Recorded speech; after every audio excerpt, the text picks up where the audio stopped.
Bonjour. Évidemment, Madagascar, c'est une très grande île et j'y ai grandi jusqu'à 6 ans, puisque mes parents travaillaient là-bas à l'époque. Et je me souviens qu'on avait aussi, nous, une 4 chevaux. Peut-être pas exactement la même que celle-ci, mais c'est une vidéo que je trouve et que je suis content d'évoquer, puisque nous étions à Tananarive aussi. Voilà, Tananarive, nous habitions en dessous du palais de la Reine. Et la salle d'école où j'ai appris à lire et écrire le français, on s'asseyait par terre, sur la terre battue.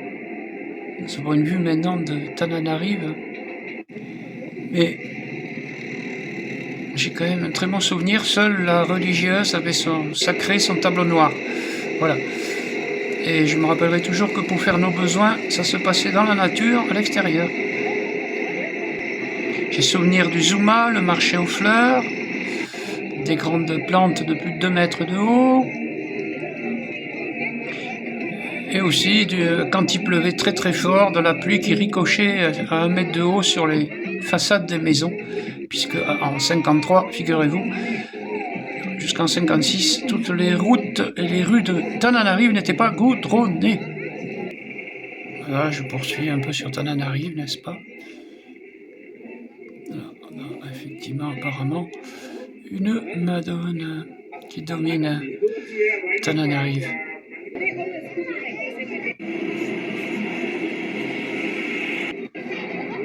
Je me souviendrai toujours aussi qu'on allait fleurir notre 4 chevaux à la campagne de mimosa tous les dimanches, tellement le mimosa, il y en avait partout. Un franc CFA à l'époque, et on a encore, il y a le franc CFA aussi au Sénégal où je me suis rendu dans mon tour du monde. Et je sais que papa me disait qu'avec l'équivalent du prix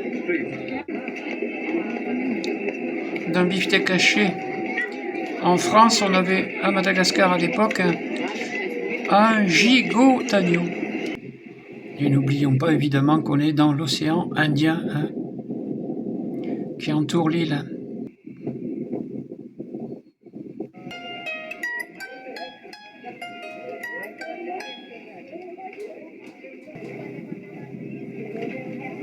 Mais non.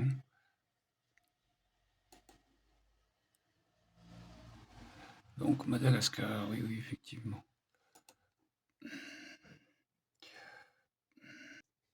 Voilà. Située dans l'océan Indien, à 400 km à l'est de l'Afrique, l'île de Madagascar, 4e plus grande île au monde. Quand même. Tananarive, la capitale politique et culturelle, se situe dans la partie centrale de l'île, occupant les pentes d'une arête rocheuse culminant à environ 1435 mètres d'altitude. La ville s'élève sur différentes collines.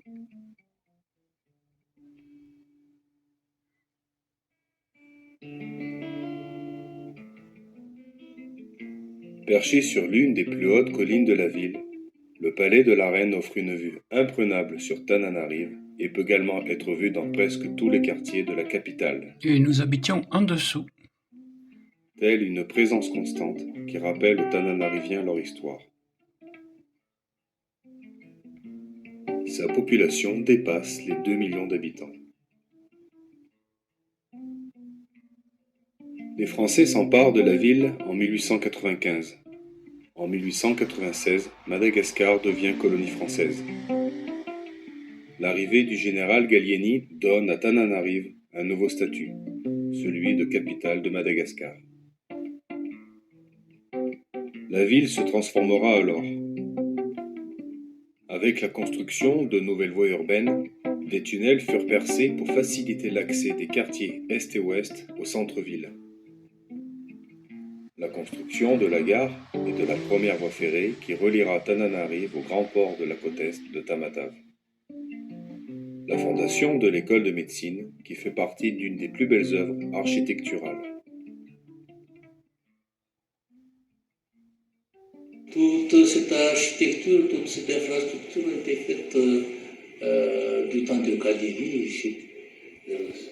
c'est quelque chose qui vraiment a été appelé à durer.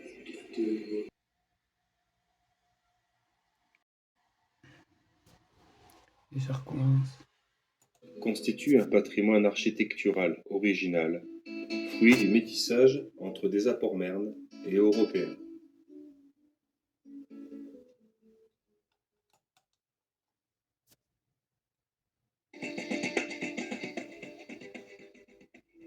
Je me souviens du Zuma, le marché De aux nombreux fleurs. artisans dont la main-d'œuvre et la créativité tirent le meilleur de tous les supports possibles placent Madagascar parmi les pays à fort potentiel artisanal. Hoditra fanaovana semelle kiraro reny zany fanaovana izy ity. Sipilosenama zany no tena miasa eo aminay. Asa resaka hoe règle tsipika fanaovana azy.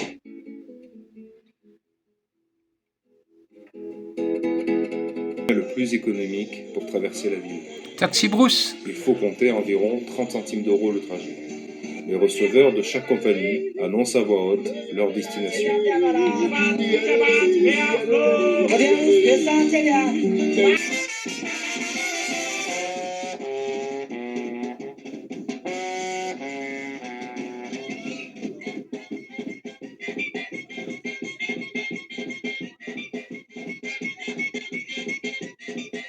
Très ancienne.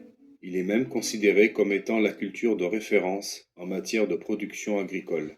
Premier consommateur de riz au monde, cette céréale est la base de l'alimentation. L'agriculture urbaine et périurbaine de la capitale est couverte à 43% par l'agriculture locale. 18% des habitants de la capitale sont des paysans citadins. Ils cultivent des petites parcelles de légumes dans la ville même et dans le creux des collines. Grâce à cette agriculture périurbaine, Tananarive consomme 90 à 100% des légumes produits. Je me souviens des zébus, comme des bœufs avec une bosse sur le dessus. Et un zébu, c'est 200 €, ça remplace un tracteur, et les gens s'endettent pendant 2 ans pour le rembourser, en francs CFA. Et voilà, je tombe sur enfin la côte à Madagascar. Évidemment là, c'est du réel.